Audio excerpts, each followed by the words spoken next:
partly both because of it providing a great flavor for what goes on here and who we collaborate with and what new ideas are coming on for, I guess. And this week Molly is going to introduce Molly Chapman, who's a PhD student here. For those who don't know her. I've had a bad morning. Introduce Kelly. So thank you for being here. It's a really important part of our program, and we're open to suggestions for revising it. And normally Gunilla Oberg runs this series as well, but she's also been called away on a family emergency. So welcome, thank you, and welcome, Kelly. All right, well, thank you everyone for coming. I'm really excited that Kelly is here to talk today. I think this is going to be a great way to kick off our semester because Kelly's going to talk about human well-being indicators, and I think she does really interesting work that is sort of combining and making these connections between ecosystems and human well-being that a lot of us are striving to include in some way or another, if only broadly in justifications and conclusions and introductions of our work. So I met Kelly last spring at the Natural Capital meeting in California, where she has been working as a lead social scientist for the Natural Capital Project, which is a collaboration with Stanford University and the Nature Conservancy. And she's now transitioning from that work to be the lead social scientist at the Puget Sound Institute, which is a really interesting collaboration happening in Washington State that's bringing together governments and stakeholders to do restoration in the Puget Sound. And she's heading up, sort of charging the way to do the social science aspects, not just include the ecological aspects, but also the social ones. And how does one do that? So if you have questions as well about that whole process afterwards, I'm sure she can also tell you. Kelly also works with the Forest Service and has done work on mapping cultural ecosystem services. Her background is in biology and natural resource management. She started out at Western Washington University down in Bellingham and also studied at Antioch University in New England, and most recently got her PhD in natural resource management at the University of Florida. So she's also been around a little bit. So without further ado, I'm really excited to let Kelly take the stage and tell you about human well-being indicators. Thank you so much for coming.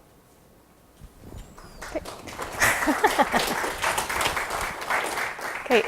Well, thank you for that introduction. That was great.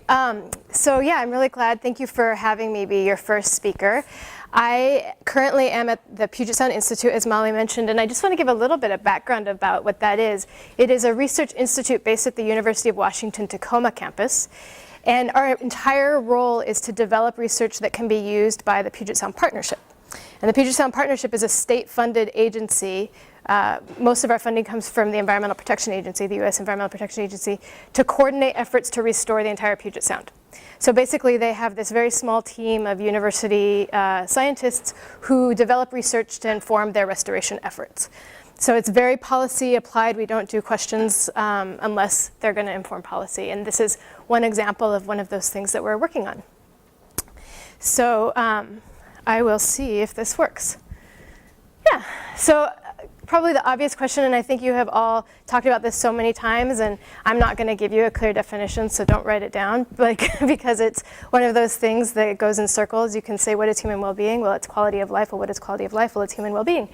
But one of the things, just to make clear, that we're talking about when we talk about this is we are thinking about both subjective happiness aspects as well as some of the more standard biophysical and economic components of well-being when we're in the Puget Sound. We're thinking about all of these pieces. And in fact, we do use the terms quality of life and human well-being interchangeably. We don't have any definition of difference between the two. So just to try to make our lives a little bit easier, we tried to come up with a framework. And I'm sure you've probably, if you are into listening or learning about human well-being, you've seen several frameworks for human well-being. There is no one way to start creating categories, but we do need to create categories to help us think about these things.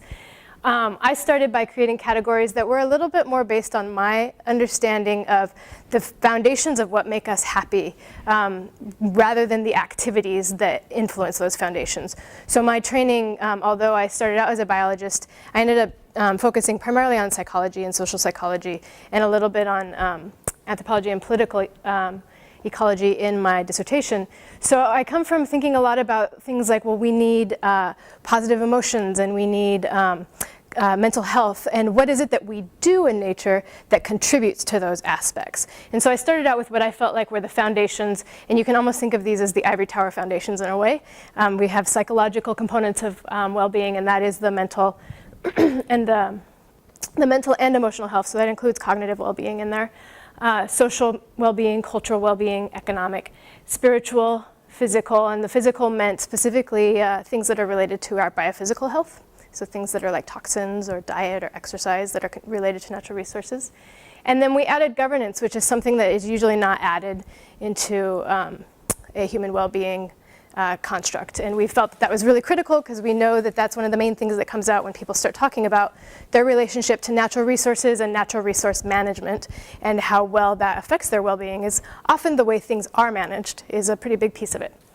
This is actually a hypothetical structure. So we created this really pretty wheel, and we have to get beyond the fact that it's pretty and think about testing it. And I'll say now, after we've tested this in several contexts at a community level and a watershed level, that we're actually going to probably get rid of spiritual as its own domain. It's a little confusing being there, and it turns out that almost all the indicators you would develop fit into either cultural or psychological really easily. So the way we would test this is really just applying it and seeing if it's appropriate to incorporate everything that we think about, and are some pieces of it redundant. So we're just going back and forth and seeing how both stakeholders and scientists are reacting to this as a way to group our indicator sets. So we started with this hypothetical 7 domains of human well-being. And then we started thinking about, well, okay, so we've got this whole Puget Sound Partnership, which has been in existence for 10 years now, and they have defined all of their ecological indicators. And they have had a placeholder for developing their quality of life indicators for that same amount of time. It's just never happened. And we realized, well, we have to explain to them why this is important. They need it to happen. We have to do it. It's indoctrinated, and it has been supported by our senators, in fact, that we have to do this. But in terms of getting down to the nitty-gritty of why do we need to now prioritize money going into this, we had to help explain a little bit how human well-being influences the strategies that they choose to invest in for restoration of the Puget Sound.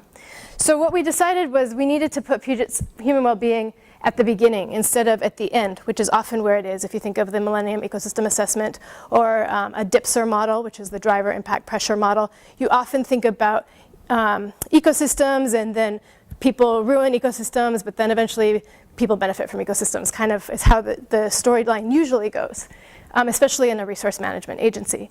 In this context, what we're trying to help explain is that the status of an individual or a society's well-being will actually influence the way that they behave, and those behaviors then influence those ecological components that you also care about. And that those behaviors don't have to be just negative, they're also positive behaviors. And so the status of our well-being influences that, which then influences that, and then this is where the ecosystem service piece comes in. Those ecological components still provide us ecosystem services, and in fact those ecosystem services can contribute to our human well-being. They might not be the only contribution to our human well-being, but they're a piece of that, right? And as a natural resource agency, it behooves us to understand that piece. We also know that the status of these ecological systems as a natural resource agency influences our desire to influence those states. And so we'll develop these restoration strategies. Some examples of those might be to improve our regulations, protect our priority habitats, increase our education. The way that these happen and what happens. And I think that's the really important part, is that the way it happens is just as important as what happens in terms of how it affects our well-being. And so it can have a direct impact, the development of these restoration strategies can have a direct impact on our well-being, as well as impacting our ecological components. This is an interesting little question that I actually put in here for the very purpose of being provocative. And that is because a lot of our policymakers believe that if we suddenly put in place an education and outreach, then we're going to change people's behavior. And my argument to them is that they really need to understand the foundations of what causes behavior change, and that what you're doing is you're impacting one of these pieces of human well-being. And there's going to be a differential impact depending on the individual and where their well-being is at on those different domains. So that's when it starts to get really complicated. But it's also a little bit more it helps us really conceptualize why this is important to begin with. And we hope that this will help us think later on about trade-offs. When we start to develop strategies, what are the likely trade-offs among the well-being components based on the diversity of our stakeholders as well. But that's why this framework was developed. I just have two kind of definition things I wanted to work through. First, the subjective and objective indicators concept. We tend to often look at indicators as being very objective. We tend to choose objective indicators. Things like GDP or even the Human Development Index are things that are often based on something that you would measure that has been scientifically proven to be important. An example of that would be, would be the incidence of obesity per 1,000 people. It's a very objective measure, something everyone agrees on as being a measure of the attribute of physical health. There is growing agreement in human well-being literature, however, that just objective indicators is not enough. They're definitely critical, and we definitely need them, and they're very well supported through policy and policymakers. But there's pretty critical pieces of human well-being that you can only get from a subjective or a subjective question. And that's really asking someone their perception about a topic and what the status of that topic is. And an example of that would be, to what extent do you believe you are healthy? That answer might be really different from the answer of the obesity rate. And then we have to figure out how we reconcile the subjective and objective indicators. But you also realize that the answer to this and the answer to that should imply different strategies. Someone might believe that they're a certain way, and an objective indicator might say it's different. And that would definitely inform whether you choose to do an educational strategy versus a toxic removal strategy. So that's one of the reasons why we agree that our indicator sets need to include both objective and subjective indicators to get a more complete understanding. And then when we're talking about indicators, do people here, raise your hand if you're pretty familiar with the language around indicators, if you think about indicators, talk about indicators. Okay, good. So, and I know that there's a whole lot of discussion about whether we should ever do indicators at all, but you can save that for afterwards. But the two other terms, in addition to the domains, within a domain you'll find an attribute, and an attribute is basically just a collection of specific indicators, and then the indicators have to be very specific and measurable. This is where that term SMART indicators, specific, measurable, and I'm not going to remember the ART right now. The T is the time. What was that?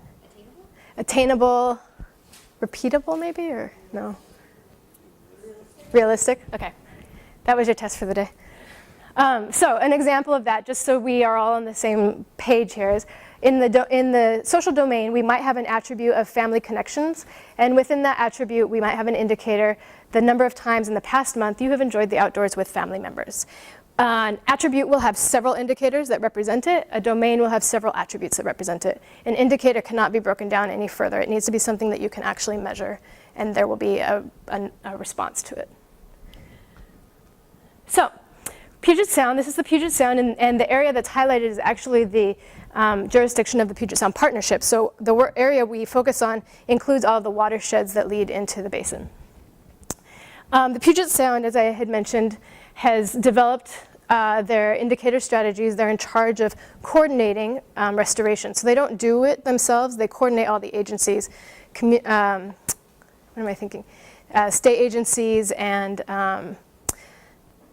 county agencies and city agencies, as well as nonprofit groups, will participate in the restoration efforts.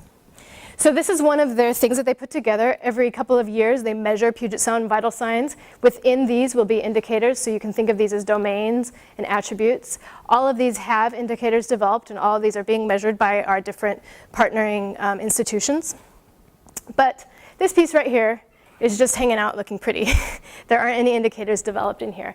And so that's our task, is to figure out, do we just do this quality of life index that was already supported by policy and technically is what we have to do, or do we try to also fill in some of these things as being part of that quality of life index? Instead of going right into developing this for the entire Puget Sound Basin, which I imagine you can understand why that's a complex issue and why we probably haven't done it until now, we decided to start with a case study at a single watershed with the thought that if we can do it in one watershed, then there's a higher likelihood that we might be able to do it at a basin scale. So we're starting at the Hood Canal. Anyone here familiar with the Hood Canal? What, do you know what it's famous for?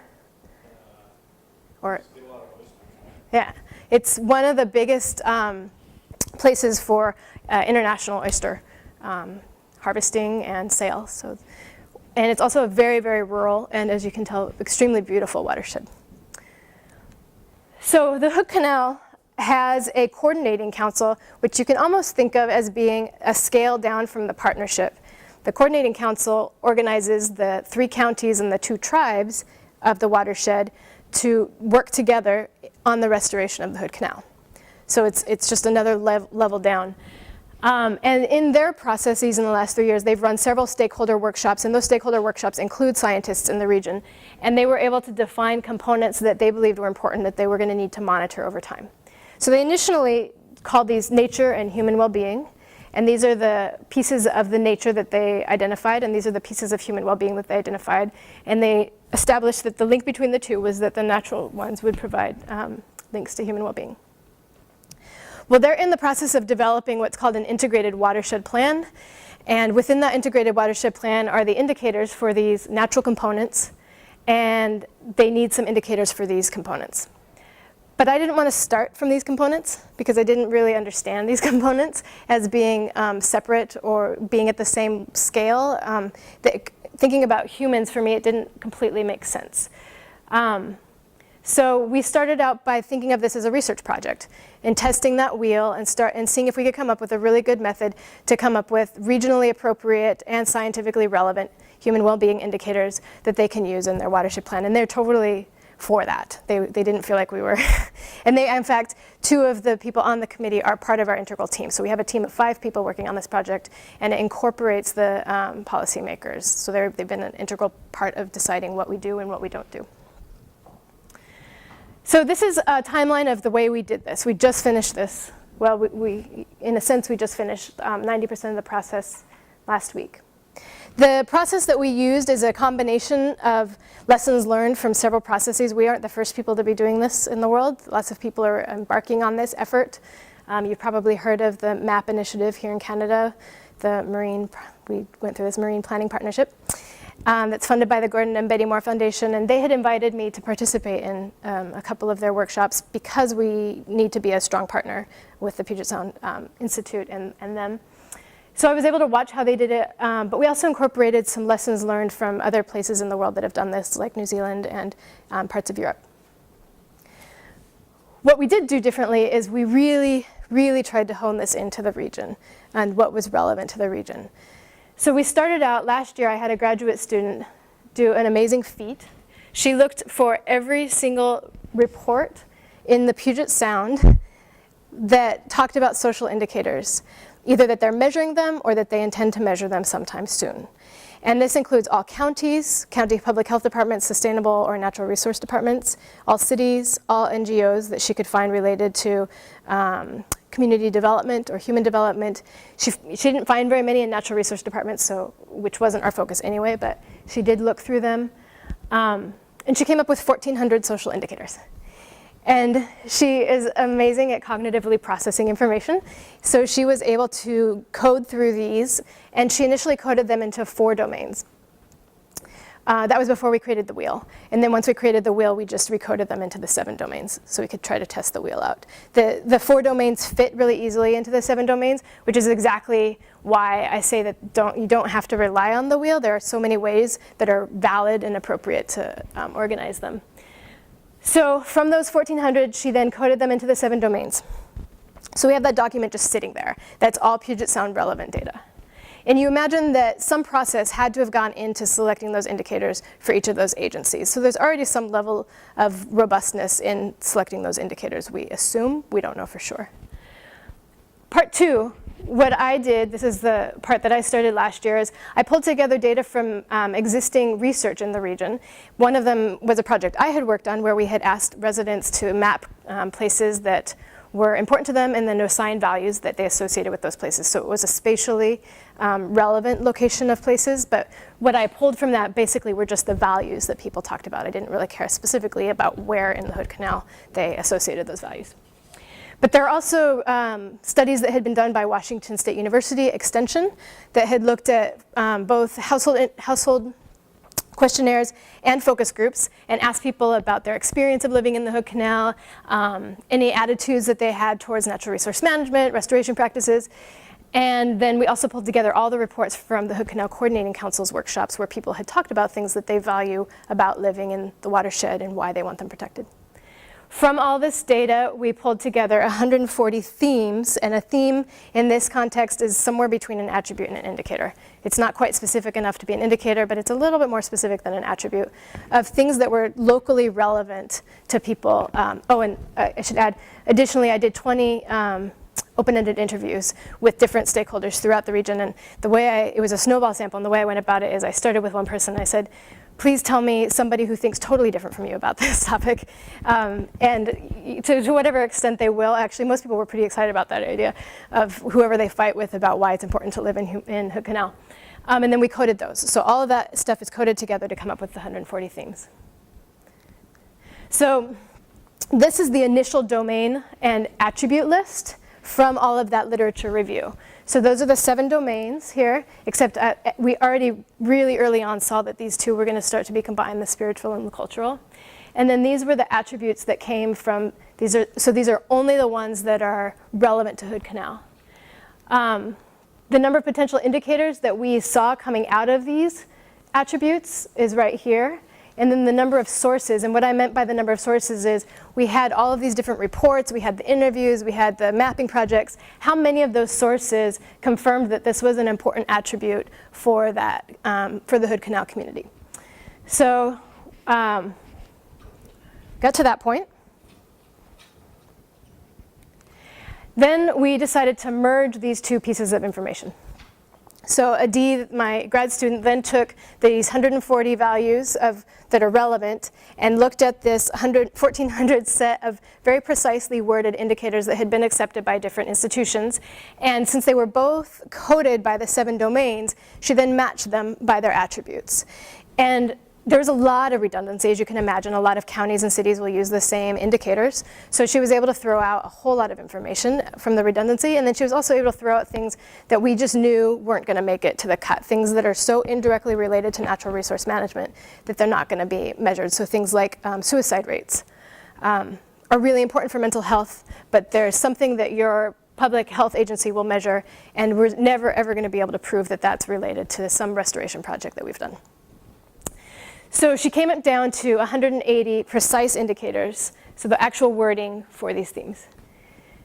And then we did this internal ranking process. As I mentioned, we have a team of 5 of us working on this, and this team includes scientists, both social and ecological, and policymakers. And the reason why I didn't want to stick with this 180 is 180 is still too many to bring to the stakeholder. And this was something I learned from participating in the MAP process. They handed me 200 indicators on a printout Excel spreadsheet. And I said, I can't do this. I said, I can't cognitively process this information. And it was a great experience. And they were also just testing methods, and they've refined the methods over time. But it was good for me to be able to learn from that experience and know that 180 is way too many to walk into a room with. So internally, we said, OK, think about these 180 indicators based on their appropriateness for the region, the practicality that we would ever measure them, and the robustness. How robust is the indicator? How much does it actually measure what we think it's trying to measure? And we came down to 100, what I'm saying, and this is a loaded term, but I can't find a better one, but 100 parsimonious indicators. So basically we weeded out all the other things, and we came down to the 100 in each of the domains that we felt were most important. At that point, we decided to have these expert stakeholder workshops.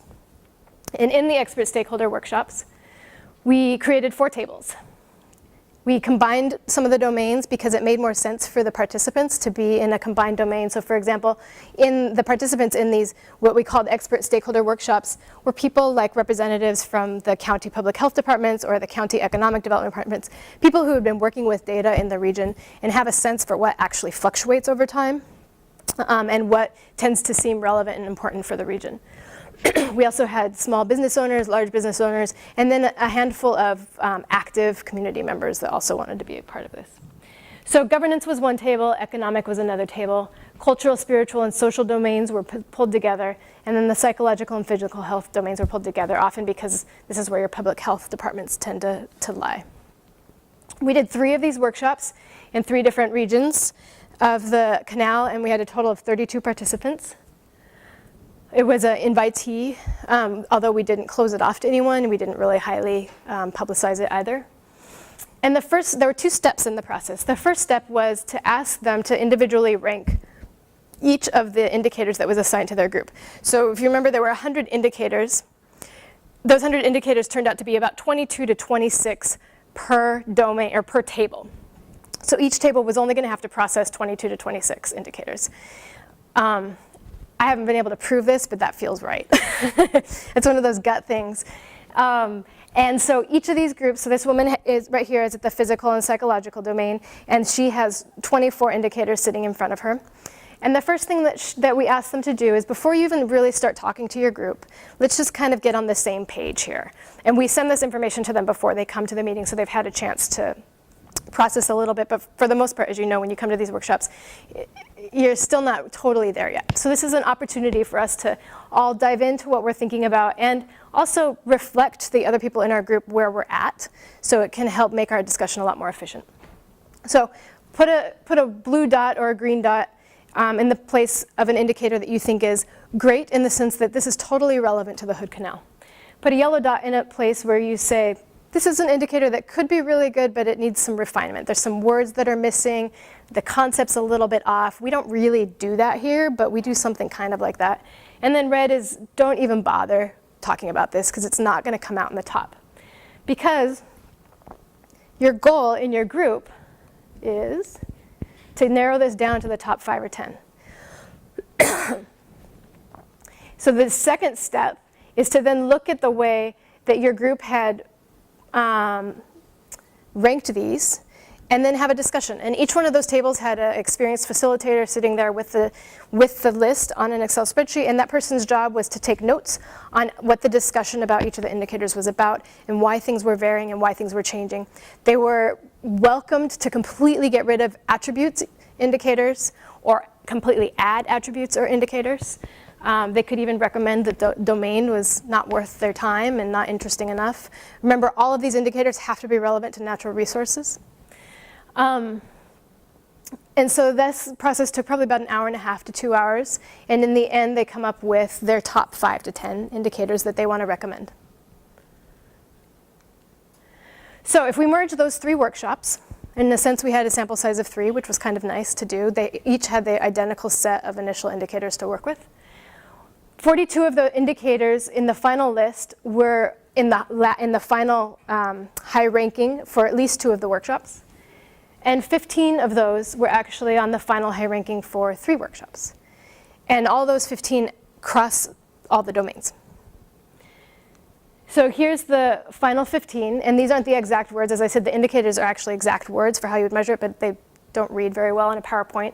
But for example, the physical health, this is something, I can't remember the exact wording, but I believe it is number of times you engage in each of these outdoor activities. So it's all the possible outdoor activities per month, I believe is what it is. And so you would measure that at point A, and then in 3 years down the road, we would measure it at point B. You'll notice that some of these are going to require some sort of a household survey, and some of them are things that we can get readily available. Like air quality is a very standard measure, number of days per year that the air was low, medium, or high quality. That's something that we measure throughout the globe, actually. Shellfish toxicity is also something that is measured. It's not something that anyone needs to measure. So it turned out to be a mix of indicators that we're going to have to get and a mix of indicators that already exist. Some of them are a little bit interesting in how similar they are. So for example, in the cultural one, remember these are 2 different tables that never really crossed. And we never had indicators, though, that completely crossed, but the fact that they were allowed to create an indicator for their domain that they felt was missing was really helpful. So even if the indicator they created was actually in another domain, then we can just say there's huge support for this indicator. We don't really care about there being it represented by different domains. In fact, that's fantastic if you can pick an indicator that is represented in 4 domains. But this one is interesting, the ability to access traditionally harvested natural resources.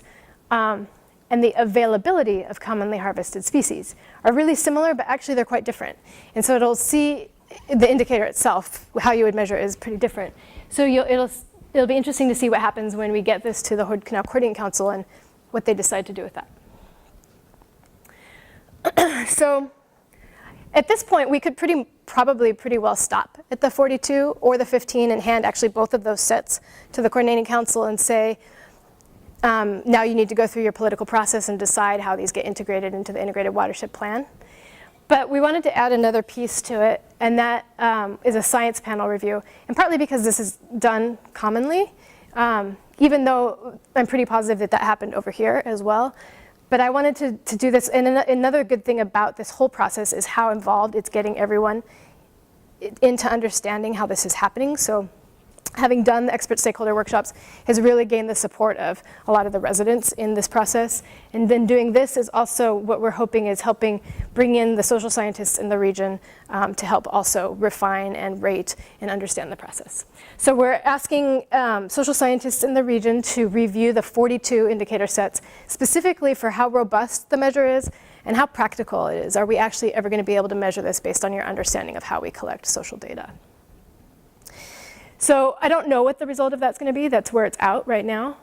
But then we will go ahead and send it off to Hood Canal, who has already hired somebody whose job it is to integrate this information into their watershed plan. So the next steps of this process, as I mentioned, are integrating it into the watershed plan. What we know for sure is going to happen with that watershed plan is that they're going to monitor. So we know for sure there's going to be a state of the Hood Canal that's going to include ecological and human well-being indicators every few years. What we don't know is how that information is going to be used then to make decisions about where to invest their restoration efforts. That's what we still don't know, because we need to do a different type of analysis. The second thing that we want to start focusing on at the Institute is to do the same process in other watersheds. Hood Canal is very rural, as I mentioned, but we also have some really industrial watersheds, like the Puyallup, which leads into Tacoma. And we already have a funder who's very interested in doing it over there. So it would be really interesting to see how things shape out differently in different types of watersheds. Specifically because the Puget Sound Partnership wants this done now at the basin. And the basin's much more diverse than the canal, and so we still have to have some conversations about what that means. If we can use this same process in a way that we think is robust enough, and enough is the key word because we have to do it one way or another. And then the other couple of things that are in our research agenda is to actually then to test some of these hypothesized relationships. We don't have the best data out there to demonstrate that having a certain type of stand of forest actually leads to a higher aesthetic appeal. We don't really know that kind of information. And there's millions of those questions out there that we could do. So I would really like to start up our research program thinking about testing some of these hypothesized relationships now that we have the indicators and we're actually monitoring the well-being. And then lastly, as I alluded to, we also need to think about how do we consider these indicators in a decision-making context? How do we either model trade-offs or actually come up with information to help us think about the trade-offs between them and the ecological factors? So I will just finish there with some thanks. And if you have any questions, please feel free to ask them.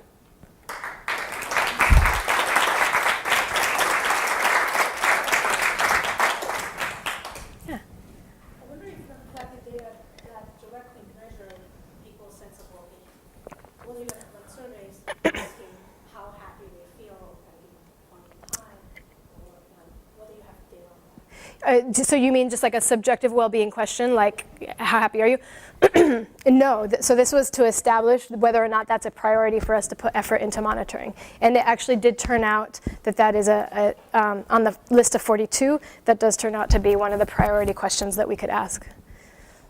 Yeah. If you have that data, one thing to do that's actually very interesting is run a regression using your indicators and to predict their well-being. Yep. To see what are the best predictors of people's sense of well-being. Absolutely. Yeah, absolutely. Yep. Mm-hmm. Yeah, Terry. When you're talking last point, thank you, by the way, for so nice talking and talking fast. In your 2 slides ago, when you had the piece you were trying to sell hypotheses as to what the naked relation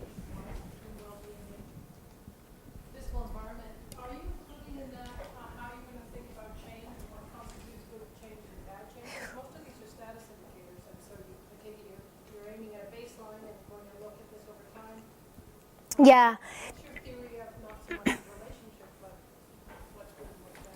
Yeah, that's actually gets to what we were talking about a little bit this morning, that kind of going back, you might notice that I tend to go into psychology, thoughts, and cognitive processing. We haven't had the time to really think too much about that yet, but that's a big question because the partnership is all about developing targets. And I honestly can't see how you would develop a target for these indicators. We don't have it. First of all, we just don't have enough research to say what is a good or a bad level of any of these things in society. So if we see change, what does that mean? That's a good question, and that's what that has to happen soon, that conversation. Yeah. I'm not sure if you talked about this at all, and I might have zoned out preparing for class in half an hour, but did you ask anybody about their perceptions of the relationships between the different indicators?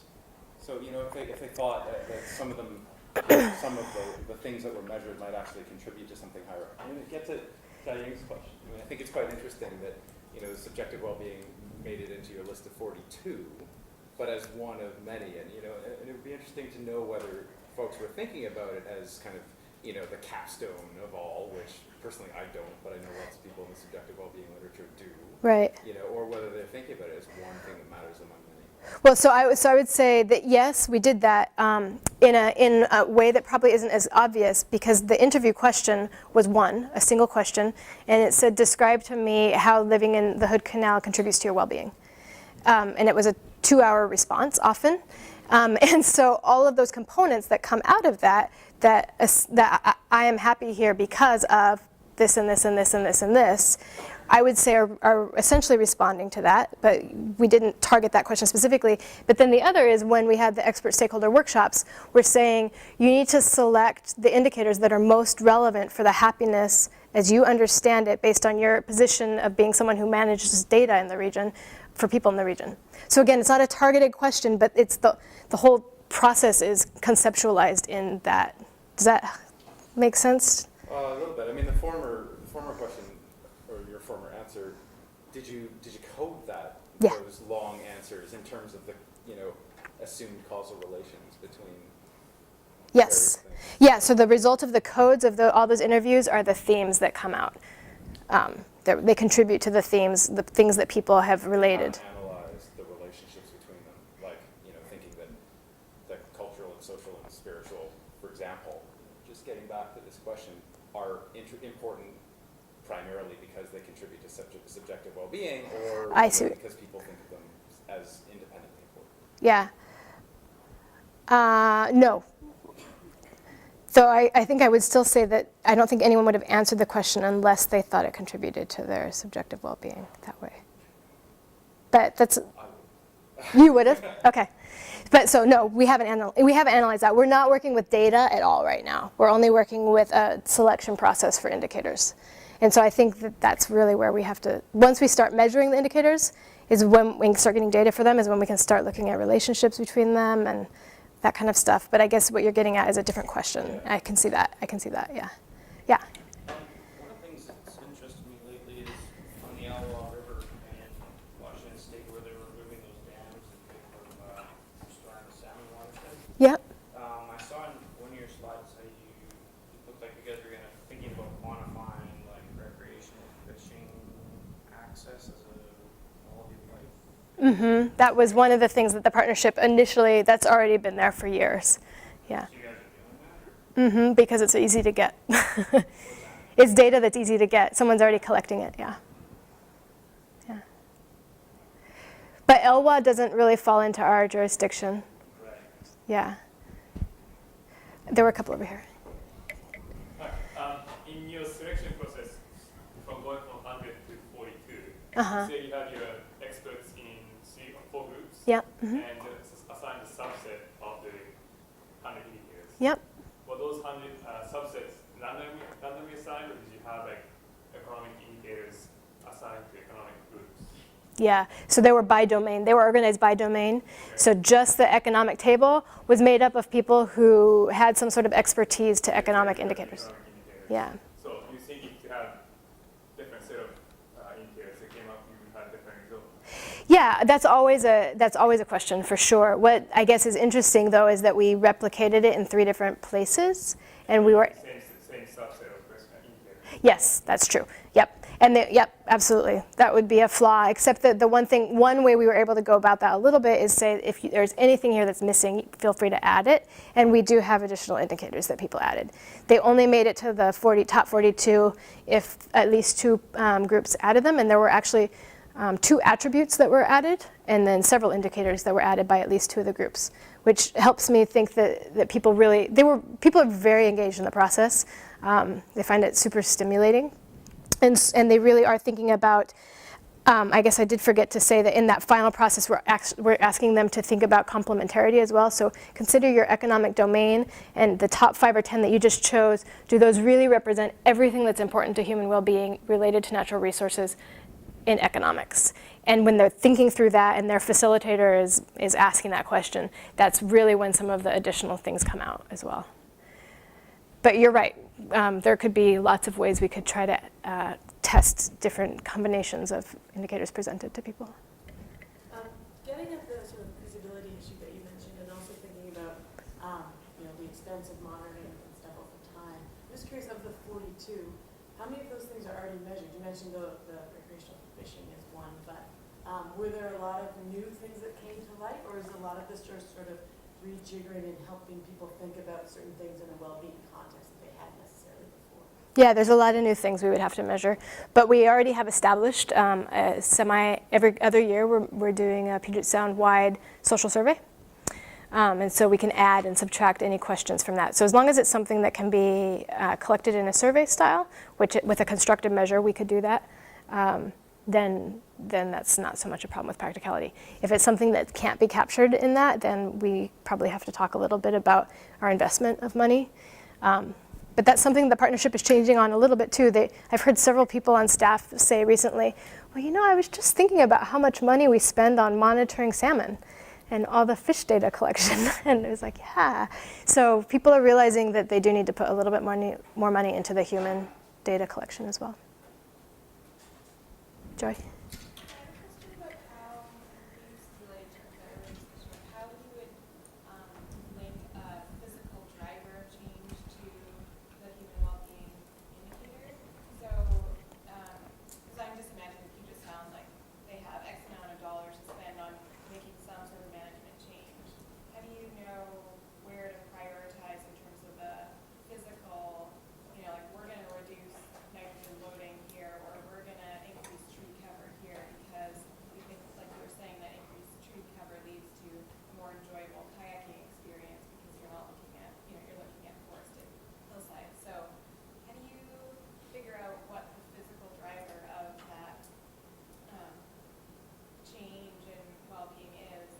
And then I guess, like, if you were to test this, like, in a dream setup, like, what does that kind of like experiment or study look like to try to identify those changes? Yeah, so I think you caught on it. We need more research. We can dive in a little bit to some of the open-ended interviews and look at what people related, when they're telling their narrative story about, I took my grandkids out oyster harvesting and together we saw this and that and this contributed to this and that. So we can get some of it from the narrative, but really to really get at that to inform of decision making, we would want to do some good research. And there's really a lot of ways you can do that. I think some of Terry's work here of even posing scenarios to people and having them select between scenarios is an option. Photo elicitation is something people have done a lot with streams and stream habitat. Any sort of observation as well, and going into different places that have different types of structure and then asking people questions in situ is the ideal way to do it, instead of having to ask them to recreate it in their head, but that's also really expensive. But there's a whole lot of ways that we can use any sort of social science research tool to answer some of those questions. And is that the kind of thing you're after in the testing population size relationship? Yep. Yep. Yep. Yeah. Yeah. So another whole category of questions that I've been thinking a lot about in terms of indicators is not just the whole issue of, okay, are they measuring the right things, but taking a step back, why are we collecting these anyway, right? We're hoping to inform policy. So what about the question of what are indicators that are actionable, that we can actually do something about politically? I mean, there's a whole lot in there that might have really great relationships to natural processes and be easy to measure and be things that we can do absolutely nothing about politically. Yep. Yep. Is that the apply in decision-making context? Yeah, that is part, well, Filter? it's also what we hope to be that final step right there, which is where we actually present this to the coordinating council members and then anyone who's actively involved in the policymaking, and we say, if you were to see a change in any of these, would you do anything about it? Or could you foresee doing anything about it? And it's a very subjective line of questioning, but that's the idea is at that point they would choose which one of those to incorporate into the watershed plan based on what they believe to be politically actionable. And they're the only ones who know that, in my opinion. I can't make that decision.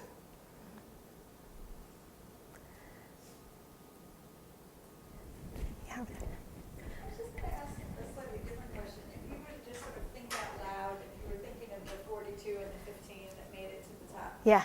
if you were going to say, okay, we want to think very explicitly from an equity or environmental justice perspective, Yeah. maybe with a lot of concern for the most vulnerable or most impoverished First Nations, et cetera, Yeah. Native peoples in this context, Yeah. would you think slightly differently? And two of your comments made me think about that explicitly. One was the question about throwing out suicide. Because work by Professor Muir has shown that that's actually linked to resource governance in terms of First Nation suicide rates. Mm-hmm. Because it's linked to sovereignty, Uh-huh. the ability to make decisions Uh-huh. over things that are important to the community. Uh-huh. So in that case, I would imagine suicide would be an interesting example, especially if you're thinking about most vulnerable or the opposite of well-being, the people who are Yeah. least well off. Yeah. You Mm-hmm. might want to include different indicators to capture that range, Mhm. not only looking at the averages or, the fisher people who want recreational fishing, which is a certain economic strata and or situation that you're capturing. But would there be any reason to think with explicit attention to vulnerable communities, would that look different? Would sort of doing an analytical exercise like that be helpful to rethink the processes about how do you select those indicators? You're the fly that's been bugging in my ear all week. Yeah, no, after doing this process, I've been thinking a whole lot about that. And I would welcome any suggestions of how you can go about that in a way that would be considered robust enough that a policymaker will buy into it. The one thing that I'll say, just it doesn't totally address that very, very good point that you just made about actually having an indicator or not because one group it's important for. But one thing that I did want to recommend to the Hood Canal Coordinating Council is that each one of these indicators, they collect by demographic. So they're looking at socioeconomic status and gender and tribal or non-tribal, and maybe even Hispanic or non-Hispanic for the Hood Canal specifically, so that you can at least get a sense of how all of these indicators are varying across demographics to start getting at the concept of social justice. But in terms of actually doing a whole process that considers potentially the most vulnerable populations, I agree, and I have to think through it more, and I would need a team of people to help me think through, because right now what really helps them buy into this is, oh, well, you've had enough people all agree on the same thing. And I think that the way that vulnerable populations tend to get involved is by having a big enough voice, maybe. And so how can we do that in a way that's respectful and politically appropriate? I think that's a really great point. Yeah. Was there anything in the psychology domain or elsewhere that came up about sense of fear or stress about climate change or resource changes or impending disasters? Impending disasters a bit, yeah. But in terms of the question being, and this is where the narrowness of this research really opens up a bit. The question being, what contributes to your human well-being? They're not talking about mitigation so much. They're talking about existence of things right now. And I think that's a limiting factor when we start talking about scenarios, unless we happen to know how a scenario might influence the things that are contributing to their well-being. So it would be an indirect link, right? So if we know that climate change, for example, is going to change the acidity of Hood Canal, which is the big issue everyone's worried about, and then our oyster populations will die off because of that unless we start pumping calcium carbonate into the water, which is what a lot of the shell fisheries are doing. So it would be that indirect link because of the way that we've done this study. So no, it didn't really come up that often. Yeah. But I think if we went about it in a different way, if we were talking about scenarios, that would come up for sure. Because people in the Hood Canal are specifically worried about acidification as well as storm events, because most people live right on the water.